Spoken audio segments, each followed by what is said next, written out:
Hello mga skirda, welcome back to my YouTube channel. Ayun po, for today's vlog ay isishare ko po sa inyo mga skirda kung paano maglagay ng YouTube thumbnail sa ina-upload ko na video sa YouTube mga skirda. Ayun po mga skirda. Kung sakaling hindi pa tayo makaprepare doon sa pag-upload natin mga skirda doon sa Chrome, ay pwede po tayo maglagay doon ng thumbnail doon sa YouTube Studio mga skirda. Ayun po, kailangan po natin mag-install ng YouTube Studio mga skirda kasi napakadali din doon na maglagay ng thumbnail po sa ina-upload natin na video sa YouTube mga skirda. Ayan po mga skirda. Maganda, bawal po pa ito mga skirda. Pasok.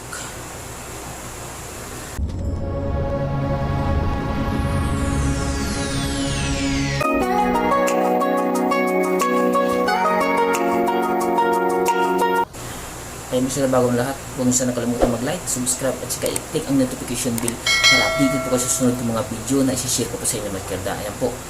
Kaya sana po ay mayroon kayo matutunan sa video na ito mga skirda. Kaya kung bago ka lang sa channel ko, itong video na to ay para sa'yo. Kaya tara, let's i-skirda na tayo mga skirda. Ayan mga skirda, let's go na tayo mga skirda. I-skirda na tayo mga skirda. Ayan. Unang natin puntahan mga skirda, siyempre yung YT Studio, YouTube Studio. Ayan po mga skirda. Kailangan mga skirda na mag-install muna tayo ng YouTube Studio mga skirda. Ayan po. I-click natin ng YouTube Studio.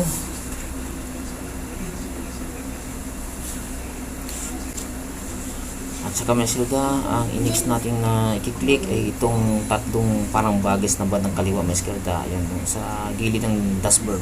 Click natin to. Ayan. Sunod video.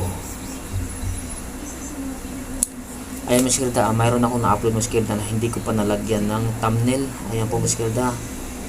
I-click lang natin to. Ayan po mga skirda, itong parang lapis mga skirda ay i-click natin to. Ayan. At saka sunod itong lapis ulit na logo nya. Ayan mga skirda, i-click natin itong custom thumbnail.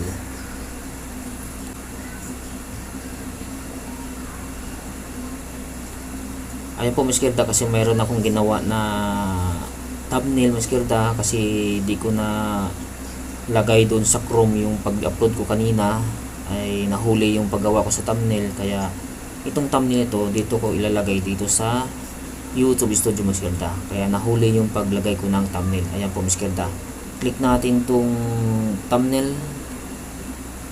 Ayan, saka select. Ayan po mga skirda, kailangan i-click muna natin itong save para ma-save na to doon sa ina-upload natin na video sa YouTube. Ayan po.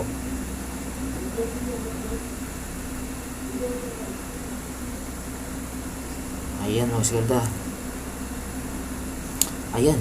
Ganun lang kadali mga skirda na maglagay ng thumbnail po doon sa YouTube Studio mga skirda. Napakadali po doon maglagay mga skirda kung sakaling hindi tayo makalagay doon sa Chrome na sa pag-upload natin doon. Pwede tayo maglagay ng kahit mag-upload muna tayo na di natin masabay dun sa Chrome yung thumbnail, nahuli yung paggawa natin. Kaya dito pwede tayo dun sa YouTube Studio mga skirda. Ayun, madali lang maglagay dito ng thumbnail mga skirda. Ayan po. Kaya ganun lang po lang kadali mga skirda. Sana po ay mayroon ko natutunan sa video na to. Kaya maraming salamat. Kaya thank you for watching.